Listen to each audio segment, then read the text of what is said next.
আসসালামু আলাইকুম my lovely viewers, সবাই কেমন আছো? আশা করি সবাই ভালো আছো। আমিও আলহামদুলিল্লাহ অনেক ভালো আছি। আজকে তোমাদের সাথে আমি একটা দুর্দান্ত রেসিপি শেয়ার করব, আর সেটা হচ্ছে মিল্ক পুডিং ডেজার্ট। ভীষণ সুন্দর একটি ডেজার্ট, দেখতে যেমন সুন্দর খেতে তেমন মজা। তাই সবার কাছে রিকোয়েস্ট থাকলো আমার পুরো রেসিপিটি দেখার। প্লিজ আজকে রেসিপিটি কেউ স্কিপ করবে না, আর ভিডিও দেখার প্রথমে একটি লাইক দিয়ে ভিডিওটি ফুল ওয়াচ করবা, সবার কাছে অনুরোধ রইল। মিল্ক পুডিং ডেজার্ট দেখতে যেমন আকর্ষণীয়, খেতেও কিন্তু টেস্ট। তাই রিকোয়েস্ট রইল সবাই আমার রেসিপিটা দেখে একবার হলো বাসায় ট্রাই করবা। তো আমি আর কথা না বাড়িয়ে মূল প্রিপারেশনে চলে যাচ্ছি। আমি এখানে আগার আগার দিয়ে দিচ্ছি 2 স্পুনের মতো, 2 স্পুনের চাইতেও কম। প্রথমে আমি পানি নিয়ে নিয়েছি 3 স্পুনের মতো, আর এরপরে আমি এটাকে এক সাইডে রেখে দিয়েছি। আর এখানে আমি আধা কেজির মতো দুধ জাল করে নিয়েছি। প্রথমে আমি জাল করে নিয়েছি, তারপর আমি আবার চুলোয় বসিয়ে দিয়েছি। 1/3 কাপের চাইতেও একটু বেশি সুগার দিয়ে দিলাম। আর এরপর আমি মিশিয়ে নিচ্ছি ভালো করে। আপনারা চাইলে পেঁচালার বা কাঠের খুন্তি, পেঁচালার এসব দিয়েও মিশাতে পারেন। এরপর আমি দিয়ে দিচ্ছি এলাচের গুঁড়ো 1 স্পুন। তবে এলাচের গুঁড়ো না দিয়ে ভ্যানিলা এসেন্স বা যে যেরকম ফ্লেভার পছন্দ করেন সেটাও দিতে পারেন।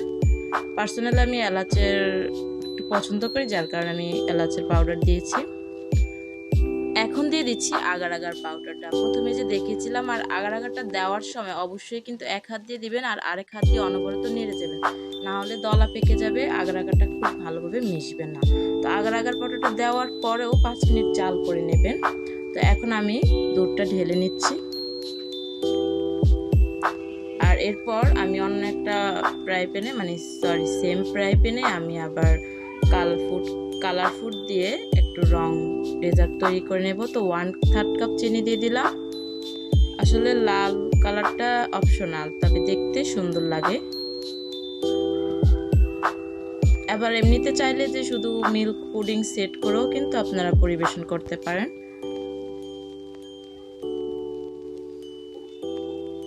তো এখন আমি সামান্য পরিমাণে একটু রেড কালার ফুড দিয়ে দিচ্ছি। আমার রেড কালার ফুডটা একদম পারফেক্ট কালার, যার সামান্যতেই একদম অনেক গাঢ় কালার হয়ে যায়। তবে বেশি ইউজ করবেন না, স্বাস্থ্যের জন্য একদম ক্ষতিকর হয়ে যায়।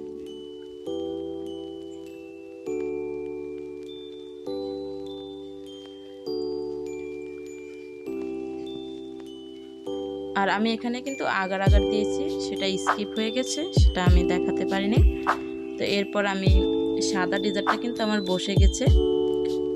আর এখন দিয়ে দিচ্ছি রেড কালারের মিশ্রণটা। আর সাথে সাথে কিন্তু দেবেন না, একটু ঠান্ডা হওয়ার পর দেবেন। এরপর আমি একটা সাইডে রেখে দেব, তারপর ফ্রিজে ব্যাক করব 1 ঘন্টার জন্য। এই তো পরের দিন আমি ফ্রিজ থেকে নামিয়েছিলাম। আসলে আমি এটা সাথে সাথে কেটে পরিবেশন করি নাই, পরের দিন। তবে কেউ চাইলে 2 ঘন্টা পরও পরিবেশন করতে পারো। আগার আগারের কারণে মিশ্রণটা বসে যায়। আর অবশ্যই গরমের সময় ডেজার্টটা খেতে কিন্তু ভীষণ ভালো লাগে। আর আমি গরমের সময় খেয়েছিলাম। এখন আমি ডেজার্টটা দেখিয়ে দিচ্ছি আমার কেমন হয়েছে। আর যদিও আমি ফার্স্ট টাইম ডেজার্ট ডেজার্টটা তৈরি করেছি, অত ভালো আমার হয়নি ডেজার্টটা। তো ইনশাল্লাহ নেক্সট কোনো ভিডিওতে যদি ডেজার্টের আইটেম নিয়ে আসি, ইনশাল্লাহ আরও ভালো করে আর এখানে যে দেখা যাচ্ছে, আর এটা কিন্তু অন্য কিছু না। আমি প্রথমে ভাবছিলাম যে কি, আমি তো ভয় পেয়ে গেছিলাম। পরে আমার মনে হচ্ছে যে আমি এলাচের গুঁড়ি দিয়েছিলাম।